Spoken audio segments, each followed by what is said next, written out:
ஒரு புகழ்பெற்ற ஜப்பானிய சாமுராய் வீரன். வாள் வீசுறதுல ரொம்ப கெட்டிக்காரன். ஒரு கடுமையான போரில் கலந்து கொண்டுட்டு களைச்சி போய் திரும்பி வந்தான். படுக்கையில் விழுந்தான். பக்கத்தில் என்னமோ சத்தம் கேட்டுது. திரும்பி பார்த்தான். ஒரு எலி அவனை முறைச்சி பார்த்துக்கிட்டு இருந்தது. உடனே வாழை உருவனா வீசினான். அது தப்பிச்சிட்டு ஓடி போச்சு.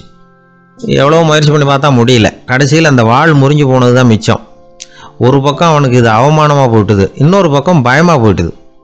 எவ்வளவோ போர்களில் எதிரிகளை பந்தாடினவன் அவன் ஒரு எலிகிட்ட தோற்று போய்டுறதா அவனால் சகிச்சிக்க முடியல. மனைவி கிட்ட சொன்னான் இப்படி நடந்துட்டுதுன்னு. அவள் சிரிச்சா.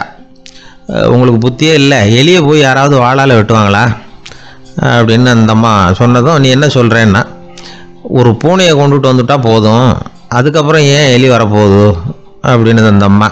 உடனே ஒரு பூனை வந்து சேர்ந்தது. அது சாதாரண பூனை இல்லை, வீர சாகசங்கள்லாம் செஞ்சு பழக்கப்பட்ட பூனை. பெரிய இடத்துல வளர்ந்தது. அதை கொண்டுட்டு வந்துட்டாங்க. அந்த பூனை குறி பார்த்து எலி மேலே பாஞ்சுது. ஆனால் அந்த எலியை சுலபமாக தப்பிச்சு போயிட்டுது. அடுத்தபடியாகவும் பாயறதுக்கு முயற்சி பண்ணிச்சு அந்த பூனை. ஆனால் அந்த எலியோ ரொம்ப தந்திரமாக திடீர்னு அந்த பூனையின் முகத்துக்கு நேராக பாஞ்சுது. அவ்வளவுதான். அந்த பூனை பயந்து போய் ஒரே தாவா தாவி ஜன்னல் வழியாக வெளியில் ஓடி போச்சு. அந்த வீரனுக்கு இது ஒரு பெரிய அதிர்ச்சியாக இருந்தது. அடுத்தபடியாக யோசனை பண்ணான். ராஜா வளர்த்துக்கிட்டு இருந்த அரண்மனை பூனையை ஒரு நாள் ஏரவலா கேட்டு வாங்கிட்டு வந்தான். ஊர் உலகம்லாம் பேர் வாங்கின பூனை இது. அந்த பூனையாலும் அந்த எலியை ஒன்றும் செய்ய முடியல. வீரனுக்கு ரொம்ப அதிர்ச்சி. அந்த அரண்மனை பூனைகிட்டையே போய் புலம்புனான். அரண்மனை பூனையே, நீயே தோற்று போயிட்டியே, இனிமேல் நான் என்ன செய்ய முடியும்னா. அந்த பூனை சிந்திச்சுது. அப்புறம் சொல்லிச்சு, இந்த காரியத்துக்கு இந்த மேல்மட்ட விவகாரம்லாம் சரிப்பட்டு வராது.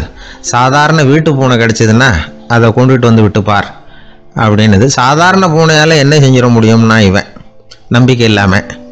இப்போ அந்த அரண்மனை பூனை சொல்லிச்சு, பெரிய வீட்டு பூனையெல்லாம் நல்லா சாப்பிட்டு தூங்கி பழக்கப்பட்டிருக்கோம். அதுக்கெல்லாம் ராஜதந்திரம் தெரியும், ஆனால் எலி பிடிக்க தெரியாது. அதுக்கான வளர்ப்பும் இல்லை, பயிற்சியும் இல்லை. ஏன்னா அதுக்கெல்லாம் பசி கிடையாது. சாதாரண வீட்டு பூனை அப்படி இல்லை, பசிக்கு ஆகாரம் தேடி அலையும். எலிகளை பிடிச்சி சாப்பிட்டுட்டு தான் உயிர் வாழும். அதனால் அதுகளுக்கு எலியை பிடிக்கிற எல்லா உத்திகளும் தெரியும், எங்களுக்கு தெரியாது அப்படின்னுது. அது சரியே, அதுவும் பூனை தான், நீயும் பூனை தான், அதால் முடிகிற காரியம் ஏன் உன்னால் முடியல அப்படின்னு கேட்டான் இவன்.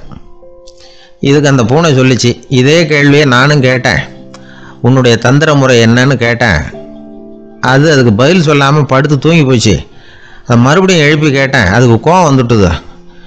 இதில் என்ன தந்திர முறை வேண்டியிருக்கு, நான் ஒரு பூனை, அவ்வளவுதான். பூனைன்னா பூனை, பூனை எலியை பிடிக்கும், நான் எலியை பிடிக்கிறேன், அவ்வளவுதான்னுது அப்படின்னு சொல்லி விவரமாக சொல்லிச்சு அந்த அரண்மனை பூனை. உடனே ஒரு சாதாரண பூனையை கொண்டுட்டு வந்துட்டாங்க. கொண்டாந்து விட்டால் அது பார்க்குறதுக்கு ரொம்ப சாதாரணமாக தெரிஞ்சுது.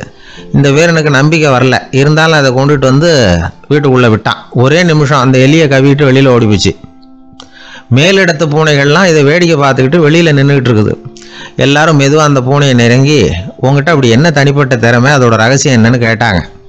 அந்த சாதாரண பூனை ரொம்ப சாதாரணமாக சொல்லிச்சான், அதெல்லாம் எனக்கு தெரியாது, நான் பூனை, அவ்வளவுதான், நீங்களும் பூனையா இருங்க அப்படின்னு சொல்லிவிட்டு அந்த பூனை தன்னுடைய வாயில் கவிய எலியோடு அங்கேருந்து நடந்து போச்சு. இந்த கதையிலேருந்து நாம் புரிஞ்சிக்க வேண்டிய தத்துவம் என்னென்னா, நீயாக இரு. இதுதான் அந்த தத்துவம். நம்ம ஒவ்வொருத்தருக்கு உள்ளேயும் ஒரு தனித்தன்மை இருக்குது. இதை அவங்கவுங்க புரிஞ்சுக்கிட்டு உண்மை இயல்பை புரிஞ்சுக்கணும். நம்முடைய இயல்பு என்னங்கிறது நமக்கு தெரியணும். அதை கண்டுபிடிக்கிறது தான் உண்மையான கலை. ஒரு பெரிய மனுஷன் வாயை அகலமாக திறந்து வச்சுட்டு தூங்கிட்டு இருந்தான். உடனே ஒரு எலி உள்ளே பூந்துட்டு தான். வீட்டு வேலையாள் டாக்டருக்கு ஃபோன் பண்ணான், எங்கள் முதலாளி வாய்க்குள்ளே ஒரு எலி பூந்துட்டுது டாக்டர் அப்படின்னா. நான் உடனே புறப்பட்டு வரேன், அதுக்கு முன்னாடி நீ ஒரு ரொட்டி துண்டை எடுத்து ஒரு வாய்க்கு முன்னாடி காட்டு, உள்ளே போன எலி வெளியில் வந்துடும்னார் டாக்டர். சரின்னு சொல்லிவிட்டான். கொஞ்ச நேரத்தில் டாக்டர் அங்கே போய் சேர்ந்தார். அப்போ வேலைக்காரன் ஒரு பெரிய மீனை அவர் வாய்க்கு நேராக இப்படியும் இப்படியும் ஆட்டிக்கிட்டு இருந்தான். நான் ரொட்டி துண்டை தானே காட்ட சொன்னேன்னார் டாக்டர். அவன் சொன்னான், எலியை வெளியில் கொண்டுட்டு வர்றதுக்கு ரொட்டி துண்டை காட்ட சொன்னீங்க டாக்டர், அதுக்கப்புறம் அந்த எலியை துரத்திக்கிட்டு ஒரு பூனை உள்ளே போயிருக்கு, அதுக்காகத்தான் இந்த மீனை காட்டிக்கிட்டு இருக்கேன் நானா. இது எதுக்குன்னா, இப்படி வேடிக்கையாக சொல்கிறது, பூனை பூனையாக இருக்க வேண்டும், எலி எலியாக இருக்க வேண்டும், மனுஷன் மனுஷனாக இருக்க வேண்டும் அப்படிங்கிறத புரிஞ்சுக்கிறது. நாம் நாமாக இருக்கிற வரை வெற்றி நிச்சயம்.